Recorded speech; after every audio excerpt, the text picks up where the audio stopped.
తాకట్లో ఉన్న మీ బంగారాన్ని విడిపించి ఆ రోజు ఆన్లైన్ రేటుకి కొంటాం. Sharma gold company. అధికారంలో ఉండేటప్పుడు ప్రతిపక్షాలపై అనుచిత వ్యాఖ్యలు, తీవ్ర విమర్శలు చేసిన వారికి ఇప్పుడు చుక్కలు కనిపిస్తున్నాయి. కేసులు వెంటాడి చేతులకు సంకెళ్లు పడుతున్నాయి. ఏపీలో వైసీపీ నాయకులు అరెస్టుల పర్వం కొనసాగుతోంది.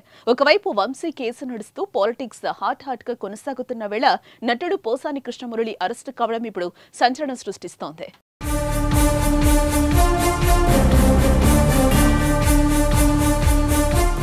అన్నమయ్య జిల్లా ఓబులవారిపల్లె పోలీసులు హైదరాబాద్లోని రాయదుర్గం పోలీసుల సాయంతో బుధవారం రాత్రి గచ్చిబౌలిలోని పోసానిని ఆయన నివాసంలో అరెస్టు చేశారు. గత ప్రభుత్వ హయాంలో చంద్రబాబు, పవన్ కళ్యాణ్, నారా లోకేష్ తో పాటుగా మరికొందరు నేతలపై, కుటుంబాల్లోని మహిళలపై అసభ్య పదజాలంతో మాట్లాడారనే ఆరోపణలు పోసానిపై ఉన్నాయి. ఈ క్రమంలోనే కూటమి ప్రభుత్వం అధికారంలోకి వచ్చిన తర్వాత పోసానిపై పలు పోలీస్ స్టేషన్లలో ఫిర్యాదు చేయగా వరుసగా కేసులు నమోదయ్యాయి.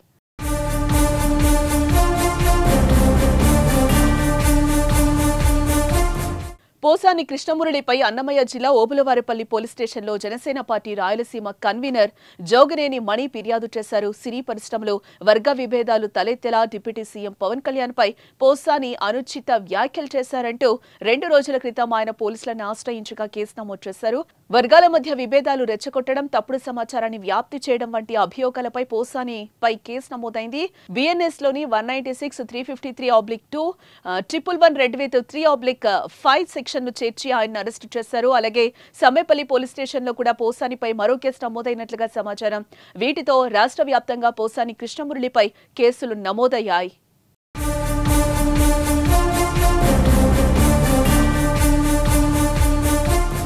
పోసాని అరెస్టు సమయంలో కాసేపు హైడ్రామా నడిచింది. బుధవారం రాత్రి పోసాని ఇంటికి పోలీసులు వెళ్లి అరెస్టు చేస్తున్నామని చెప్పారు. వారితో పోసాని కాసేపు వాగ్వాదానికి దిగారు.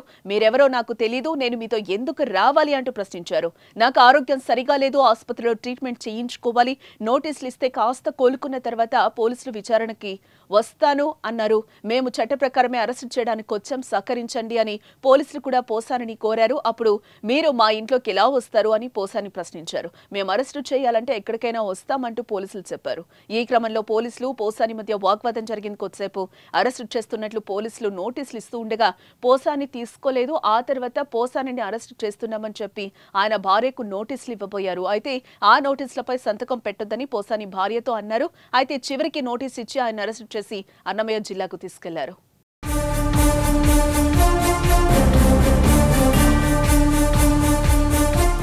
అసలు పోసాని అరెస్ట్ను ఊహించి ఉండరు. గత ప్రభుత్వ హయాంలో ఏపీఎఫ్ టీవీడీసీ చైర్మన్ గా పనిచేసిన ఆయన టీడీపీ అధికారంలోకి వచ్చాక పరిస్థితులు ముందే అంచనా వేసి సైలెంట్ అయిపోయారు. తానిక రాజకీయాలకు దూరంగా ఉంటారని మీడియా సమావేశం ఏర్పాటు చేసి చెప్పారు. కేసులకు భయపడే రాజకీయాల నుంచి తప్పుకున్నట్లు వార్తలు కూడా వచ్చాయి. అయితే రాజకీయాలకు దూరంగా ఉన్నా కూడా పోసానిని కేసులు వదల్లేదు. చివరికి అరెస్ట్ అయ్యారు. పోసాని అరెస్టుపై కూటమి ప్రభుత్వం, వైసీపీ మధ్య మాటల యుద్ధం మొదలైంది. మరి ఇంత కులద్వేషం ఎప్పుడు రాలా? ఎందుకు వస్తుంది ఈ గొడవలు ఎక్కువ అంటే because of Chandrababu Naidu. Because of Chandrababu Naidu hardly I'm telling you. ఎందుకంటే ఒకప్పుడు వైఎస్ రాజశేఖర రెడ్డి గారు అన్నారు, ఏమయ్యా చంద్రబాబు నాయుడు, నువ్వు ముఖ్యమంత్రి సీట్లో కూర్చోకుండా ప్రతిపక్షంలో సీట్లో కూర్చుంటే నీకు పిచ్చెక్కినట్టు ఉంటుంది కదా, నువ్వు సీట్లో కూర్చోలేవు, ఎప్పుడు ఈ సీట్లో కూర్చోవాలా అని ఆరాజే అని అడిగిన. ఎందుకంటే వాళ్ళతో మంచి ఫ్రెండ్స్ కాబట్టి. సేమ్ అదే ఇప్పుడు ఈ 70+ చంద్రబాబు నాయుడు గారు ఎప్పుడైతే ముఖ్యమంత్రి సీట్ దిగాడో ఆయనకి వేరే సీట్లో కూర్చోవాలంటే కంపరంగా ఉంటుంది. ఎవ్రీడే ఎంత ఘోరంగా తిడుతున్నట్టు ఒక ముఖ్యమంత్రిని.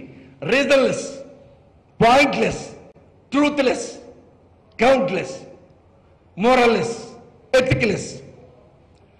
ఇంత ఘోరంగా తిట్టడానికి ఏముంది? ఏం మోసం చేస్తున్నాడు?